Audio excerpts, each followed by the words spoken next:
back to the beginnings of what's coming to this country up until today, the civil rights struggle that we found ourselves in still continues. We still have issues in this country. We got issues around the world.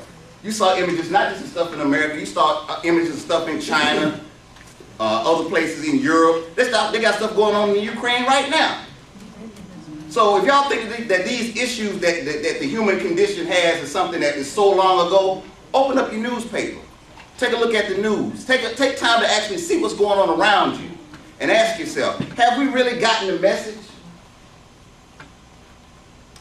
I hope that you all got some food out of the meal that was prepared for you. But I was just the appetizer, because the main event is next. And without any further ado, Jason, I'll let you come up and introduce our guest speaker for the day. Thank you very much.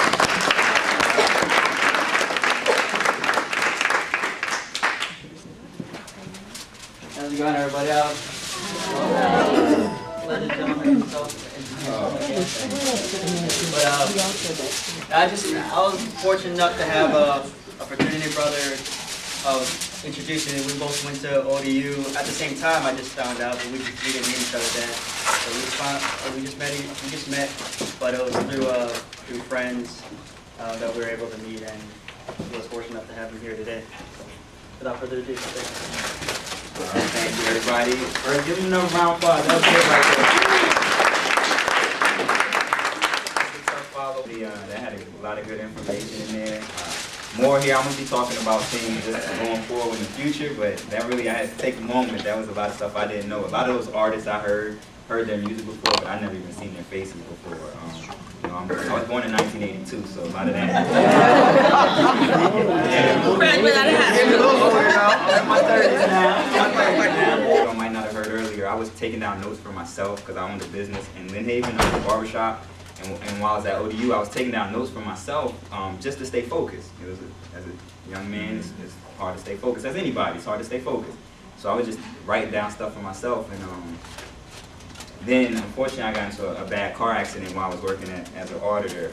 And it actually changed my life. It was October 17th. It changed my life. And then I decided to publish my book. Because I don't have any kids. I didn't have any kids. And I wanted to leave a legacy. Just in case something did happen, and then I found it very helpful in my life, the principles that I learned and studied over time.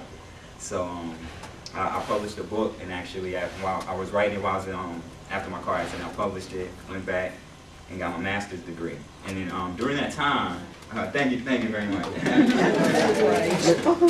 During that time, I actually had the opportunity, 50 Cent came down to Virginia to promote his album, and on page 8 in my first edition of my book, he was in it. I wrote, you had to have a get rich or die trying mentality. Now before I was thinking, of course, that was money. And rich is not just money, it's about what rich and happiness and fulfillment in your life. But I gave him a copy of my book, and he ended up flying me to New York, and gave him a hotel, and then he said, go out there and sell 10,000 on your own, and then we could see about getting you a book deal. But I'm not even interested in a book deal with that, because again, I was in a different mind state now.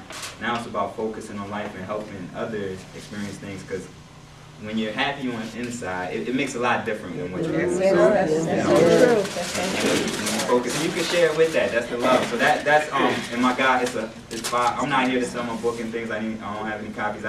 They put them out there like that, and that was sweet, the people that did that. But again, this is about civil rights and Black history. Like I said earlier, when I was in high school and I got my class ring, I have Martin Luther King on my class ring. Like, we got pictures in my house of Martin Luther King and all. And it's not that just him. He's very important. But there's a lot of leaders, a lot that I don't know the names of. When I was doing some research of this, actually, if y'all take a moment, I didn't want to read off of this, but I do for the names that I did. Want to give a couple of names.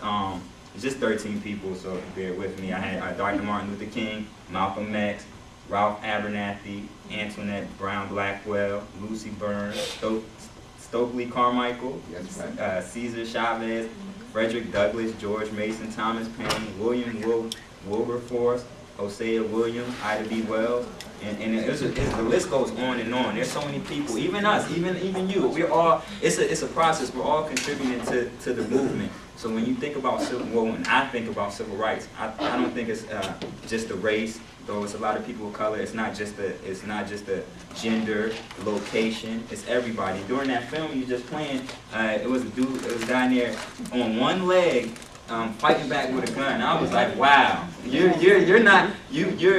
disabled, but you're still in here. Like, and a lot of us have a lot of our features. I mean, I imagine it's an older crowd in here. It's a growing crowd in here. You know, a lot of beautiful people. But I'm sure a lot of us have had our own personal tragedies and struggles that we deal with. And if we haven't, consider yourself very lucky. But I'm sure you know somebody that has. So we're all continuing in this process of going forward in the movement. So today I'm just going to focus on some of the things in the past. He really knocked my socks off with the past, so I'm not going to touch much into the past. He did a real great job with that. I'm going to look for the present and what we're doing in the future. Presently, we have a lot going on still. Like I said, it's still a lot in the civil rights going on. Anything? Oh, what do y'all think of some current issues going on with civil rights? Yeah, that's a good one. That's I was saying violence. We had with him Trayvon Martin. So I want to get his name right. Jordan Davis was the young kid that lost his life. So you had that. You definitely got some civil rights issues there. This past election, they were trying to stop a lot of people from voting, especially African Americans, if they had a criminal past or if they were didn't have an ID, a picture ID, so that they could, I guess, rig the election. But you can't take away somebody's voting right just because you don't have the proper ID. And a lot of college students were not going to be able to vote because if they were in college in another state and they didn't have that state's ID, then they weren't going to be allowed to vote. So that's a big issue right now because even today, there's still states that are trying to not allow those same people to vote in those states during the national elections.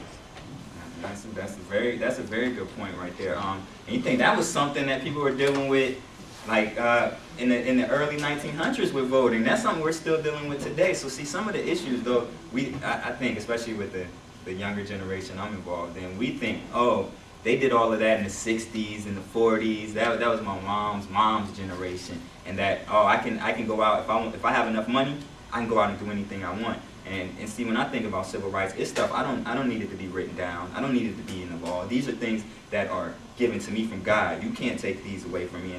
But if I choose not to exercise them, then that's my loss. But see, we do a lot as people. We do a lot of complaining instead of exercising. Talking to me, and they said the word. I had never heard this phrase. It was mental six-pack. Now, you see, Mike look like he works out. You're in the gym a little bit, okay? So he knows about that. But I like this phrase, mental six-pack. That made me think about it. Like, yeah, we ate some good food in here. And again, thank y'all for sharing y'all food with me. That was very unexpected, and I definitely appreciate it. It seems like we got y'all seem to know each other. Y'all is very friendly. I love that. But I was thinking a mental six-pack. That's a great phrase. I was like, that's something to think about. We're so wrapped up in just what we physically do. Like, we really have to. That's where it starts in the mind. We don't even know what we're fully capable of. And that's what I'm thinking about when we, like, you sharing this, the voting rights. Maybe I didn't know about that. Maybe somebody else. Now we can team up. Now one person can do a lot. Two people can do a lot. How many people are you thinking in this room? About 40 people about? Yeah. Think how much we could do, and that's how it is, and that's how I start, and that's how I understand when I go back and study the civil rights movement. I see that it wasn't like they highlight a lot with Martin Luther King and Malcolm X, but there was a lot of people under them, like in different communities. It wasn't just like with Rosa Parks, and they're thinking like how it's often displayed as Rosa Parks just did the bus sending. It was a lot of other things she did. It was a lot of other things a lot of people did. Like, and that's what we got to continue that momentum. The people that came before us, like, oh, they did it and we won. Okay, you won that moment in time, and you can't take can never take nothing away from what those people did, because they sacrificed a lot, even some of them their lives, for us to have these moments where we can have a mixed crowd in here, and we can talk and do things like this and be together. So, you know, when I'm going forward in the present and the future, I think about what can we do now. I have something I want to discuss. Hi everybody, my name is Amanda.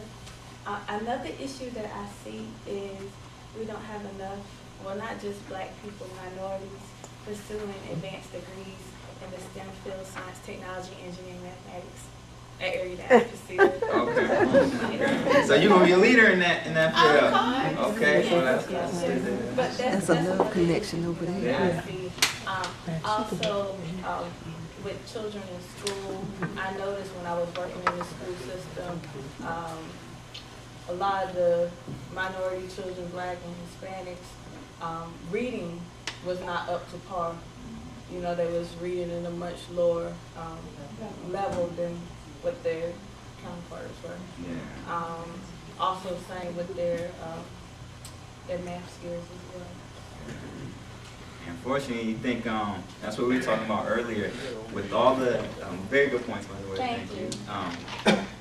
We were talking about with all the cell phones and smartphones. We even call my friends a joke. They call them smartphones, but they seem to be making us dumber actually. Because now it's like we're I can't do nothing. I can't do nothing. They're building.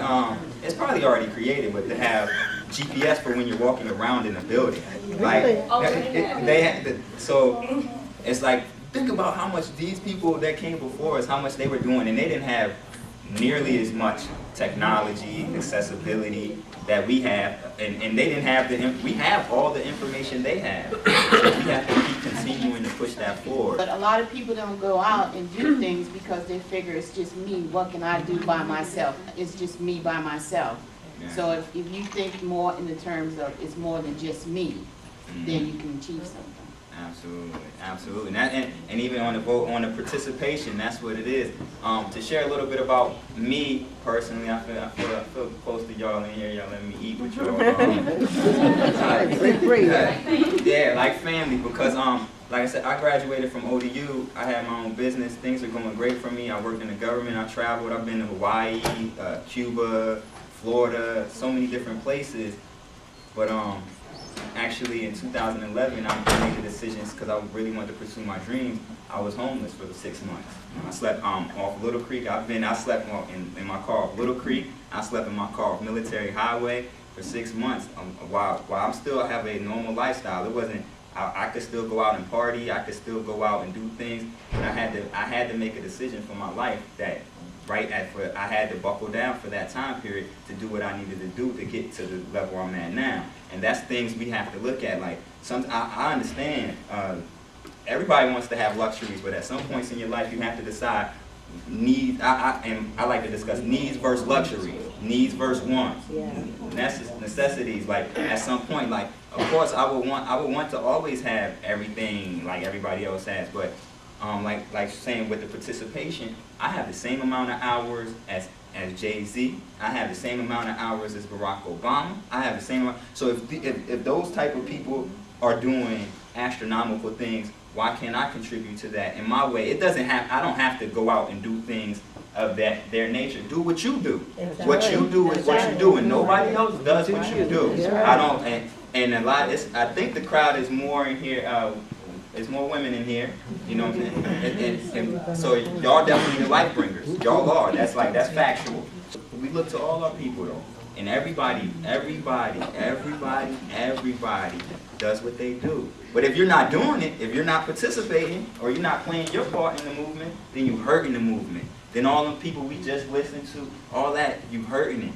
Like, I'm not saying, though I would love for you to say every second of my life, Jaren, I'm gonna go out here every second I can, every free time. I'm Jaren, forget all of that other stuff. Every free time I got, I'm gonna do something that contributes to society. Exactly. Because that's what we're here for. Exactly. That's what it is. You need to be contributing. But if you don't want to, I understand, that's your choice. But please, if you're not going to be contributing, stay out the way of people that are.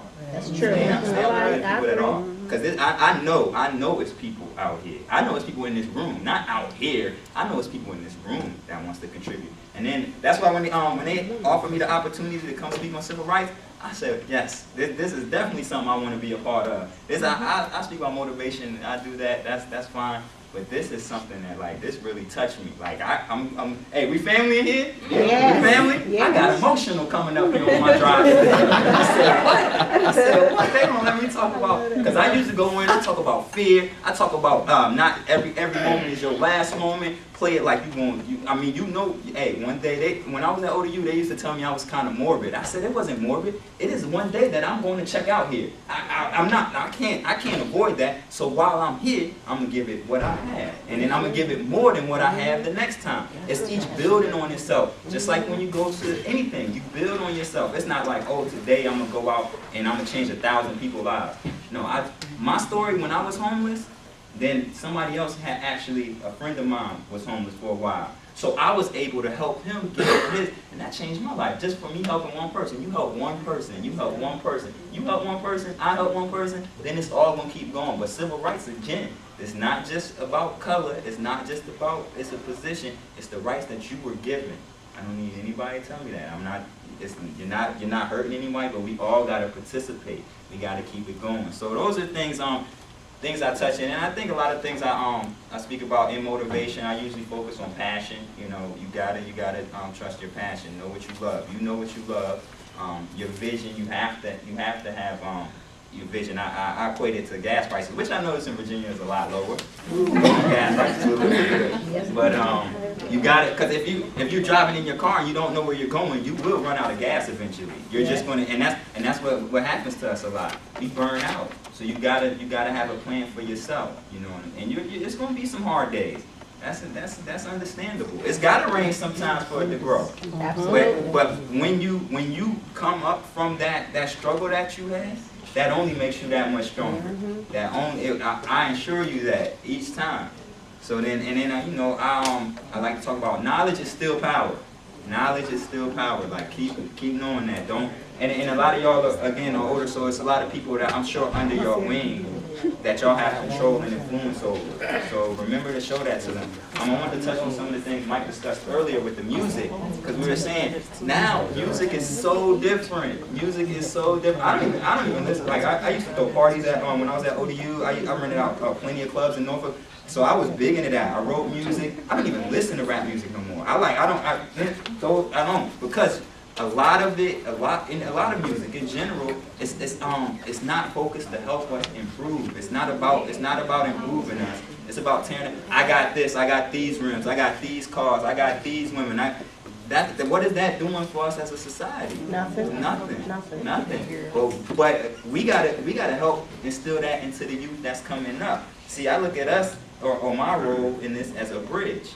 You know, there is a future. There will always be a future. So we have to be that bridge. There were people that set that foundation for me when I wasn't even here. Right. Some of y'all set that foundation and y'all don't even know it. That's right. I don't even know y'all, but y'all helped me today, because I could be in here talking to myself. Y'all showed up, and that's how I think. Every second, every breath, every time I open my eyes, everything. Like, you know, hey, everybody has hard days. Everybody has struggles. Y'all got to come to work every day.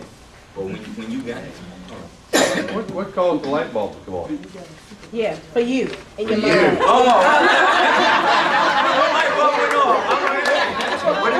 What do you mean by that? What caused you to change? I mean, Oh, all of a sudden you were one-sided. Now you. No, well, I think a lot of it. I've always been this way. Like when I was a kid, I used to write music. I think now it's a better understanding. But that car accident changed me a lot. One. But that was like a wake up. I was already wanting to do my run businesses and help people, but that was really like I knew I had no more time to play. I didn't. Like, I could still play in my free time, but even free time's not free time. It's costing me. But I had to really, and I thought about the bigger picture. Like instead of me sitting, because I used to play sports a lot, so.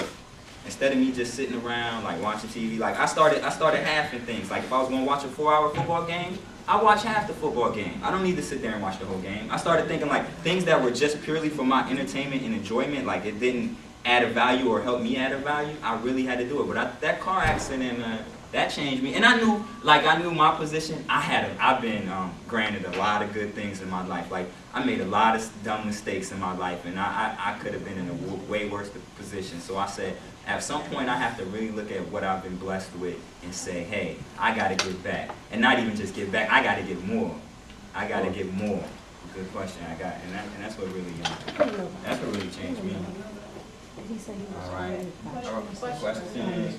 Understand what's changed you, but we got kids today, and I'm a foster parent and I see it all the time. They feel privileged, like somebody owes them something. They don't understand the importance of education or bettering themselves. All they want is instant gratification. Yes. So you don't want anything to happen to them as drastic as an accident that you incurred. So what would you do? What words or what actions can you do to help that child see, you know, it's something better to life than video games, than rap and YouTube and showing your body on YouTube and all this sexual orientation and all this stuff. What can you do to, you know, kind of turn them around or assist them in turning? I mean, because he asked you what light bulb came. Your accident was your wake up call, but you don't want the kids to have it. So what words or what can you do as a mentor or somebody out there to help somebody else to see the light? Good question. Well, I like to think in terms of, if, say for a water, you have to drink. So if I want you to drink something that I want you to drink, like YouTube, things of that nature, music, they're going to listen to it. They're going to do it. You know they're going to do these things. So you have to. I can't just take that from you and put nothing in your hand. I have to replace it and balance it out. So okay, you know they're going to watch YouTube. Like, hey, you can send them. Take my email. I have YouTube videos too, but not ones I create. I created them too, but I have other ones that thousands and millions of people created that are good for you. It's still good music out there. It's still everything the same, but you have to substitute it with something. You're going to have to so you got to play their game. Like, it's like chess. You have to let them move. That's what it is. You let them move. So they let them know what they want to do. They want to play video games. You got to look for educational games. You want them to. They're going to look at YouTube. You got to get it, and it's like working out. It'll take that mental six-pack. It's not physically, it's mentally. You got to keep, but you got to stay on. You got to stay ahead of them. They move quick, cause now it's so everybody just wants to speed through life now. Let's speed through life. Let's just go fast. So you got to keep looking ways to substitute. Like, substitute this. No, try this out. Let me show you this. Let me create a playlist for you. And then you're showing them that you're taking initiative in their life, and that you just keep doing it. Because like after y'all leave here, your life has changed. My life has changed. Like every 5 seconds, 5 minutes from now, you will not be the same person you were 5 minutes before that. But you keep doing like that, it'll just keep getting higher. It might not go in 5 seconds, but it'll get there. And you lock it in, you work with it. I have something I like to add. What I do with my son, because he loves to play video games, and he's a student at Norfolk State, major in electronic engineering, and he plays that video game, all his energy and the focus. So I had to challenge him, you know, when he comes across classes that's very difficult, I say, it's a video game, focus. Yeah. Put your energy in that and challenge yourself.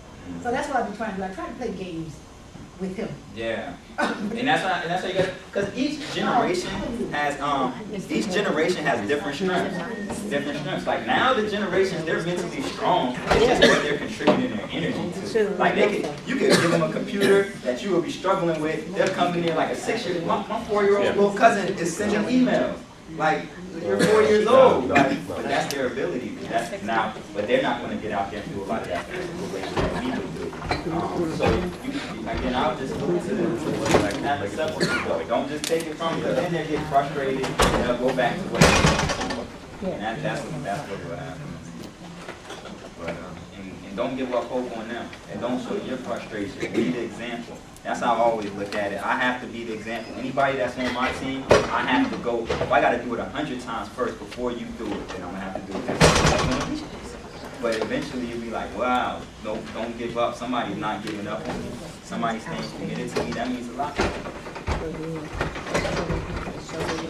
Any other questions? We're getting ready to wrap up. You know, got things to do. I was gonna say to her comment about her kids. I know with me when I was coming up, it was 3 of us. So my dad made us work for everything. We got like these Jordans, iPads, iPhone, MP3 players, computer laptops. We didn't get that. We was 3 of us. We got the necessities, food, clothes, house over your head. That's it. It was no such thing as allowances and all of that. So I think it boils down to your parenting too. You know, depends on how your kids are gonna turn out. But like I said, we didn't grow up trying to keep up with all the other kids that's in style and stuff like that. So we knew if we wanted it, we had to work hard for it. If we wanted that new PS2 or PS4, whatever they got, we had to save up our own money that we got to buy. Yeah. So I think when you come up like that, you know, It makes a difference. you'll work harder, you do better in school, and you do what you need to do if you want to be like so and so. But that's country living for you. All right. All right, so I'm getting ready to wrap it up. But I do want to just say thank y'all for allowing me this moment. Remember to show people the value in everything that it do. Show them the importance of what it is. Like why they need to focus. Like when I was in school, they would just say, learn this information. And I'd be like, why I need to learn it? I don't even know why I'm gonna use this information. So you gotta show people the value in what they're doing. But I don't wanna keep y'all any longer. Thank y'all. Thank you.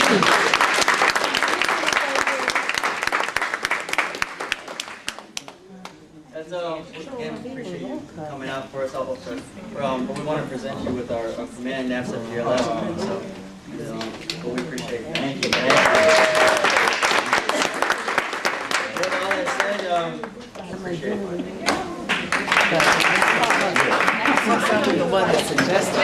Ladies, next month, Women's History Month.